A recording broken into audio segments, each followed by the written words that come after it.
There's a man who owns a shop. Every night, after the last customer leaves and the sign flips to closed, he sits down at the counter with the register drawer and counts. Notes flat, coins stacked, everything reconciled to the cent. It takes him 40 minutes, and he does it every night without fail. He's proud of that. He should be. It's real work, and most men wouldn't bother.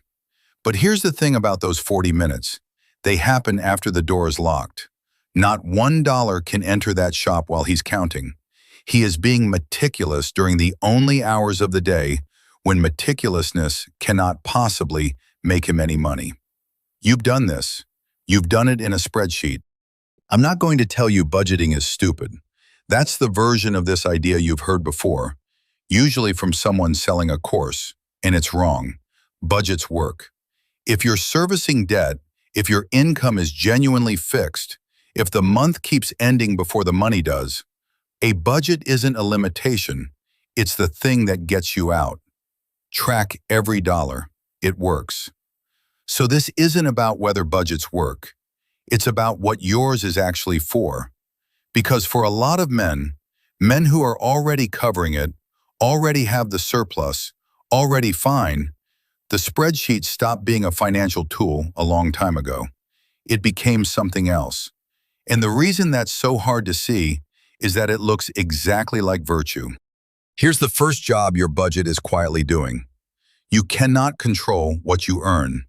Not directly, not this month. Your income depends on a market, an employer, a client who might not renew, timing you don't own. That is an uncomfortable amount of uncertainty for a man to sit still inside. But you can control the coffee. You can absolutely control the coffee. So the attention slides off the number you can't move, onto the number you can. It feels like discipline. Physiologically, it's closer to relief. Every category you close out delivers a small hit of, I have a handle on this.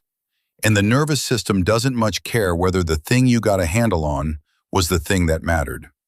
That's the control substitute. It isn't laziness, it's the opposite. It's real effort, aimed at the reachable thing instead of the important one. The second one is heavier. Ask a man why he tracks every expense, and eventually you'll get an answer that isn't about money at all. I'm not reckless. I'm not my father. I'm not the guy who blows it. The spreadsheet is evidence. It's a case file he's building for a trial that was never scheduled, against a charge nobody has made. And because the evidence is real, the numbers are right there, current, color-coded. It works. He feels like a responsible man every single time he opens it, which is the trap. That feeling arrives whether or not anything improved. You can be no closer to anything you actually want and still close the laptop feeling like you did your duty. A budget will pay you in self-respect indefinitely without ever once paying you in money. Third, categories are supposed to constrain your spending. Very often, they do the reverse. 400 budgeted for dining means 400 approved for dining. And now you can spend it without making a single conscious decision because the deciding already happened months ago in a cell on a spreadsheet. The category did your thinking for you.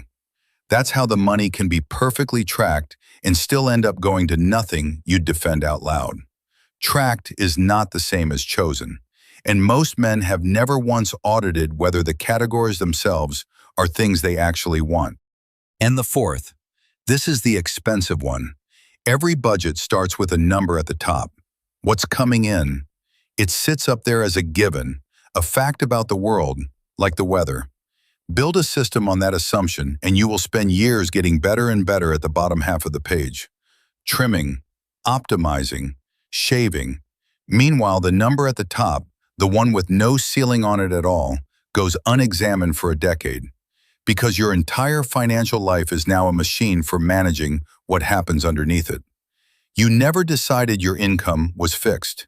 You just built something that quietly assumed it and then lived inside the assumption. That's the ceiling you built. Nobody put it there. It came with the template. So here's where the title has to correct itself. Wealthy men budget obsessively. Anyone who tells you they don't has never sat in a room with one. There are allocation targets, capital plans, thresholds, and usually people paid specifically to watch the numbers.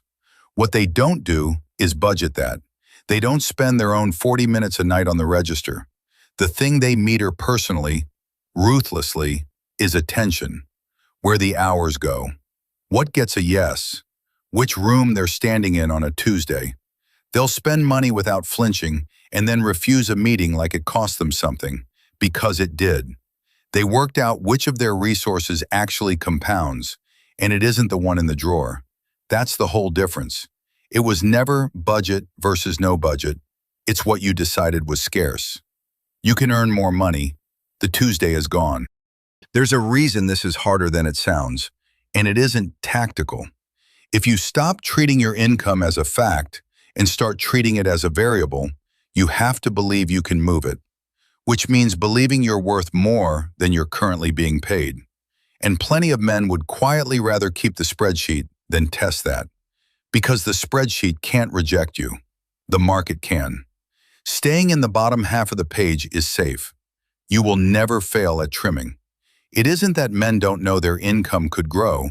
It's that not knowing is comfortable, and every night spent counting the till is another night you don't have to find out. So, 3 things, and none of them are throw out the budget. 1.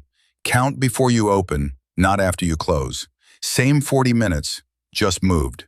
Stop reviewing the month that's gone and start planning the month ahead. Backward looking is accounting. Forward looking is deciding. One of those can still change an outcome. 2. Put one line above the top line. Above income, add a single row. What did I do this month to change what comes in? It's allowed to be blank. Blank is the entire point. A blank row you have to look at every month will do more for you than any expense category you have ever built. 3. Swap limits for thresholds.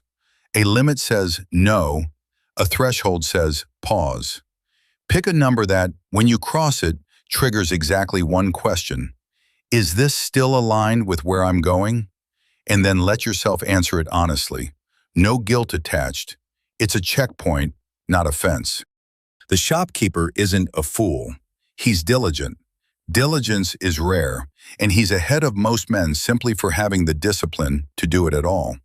He's got exactly one thing wrong. He believes the counting is the business. Your net worth isn't what you save out of what you earn. It's what you own minus what you owe, and there are only ever 2 levers on it. Most men spend their entire adult lives pulling the smaller one, carefully, every night, with the door locked. Go and find out what the other one does.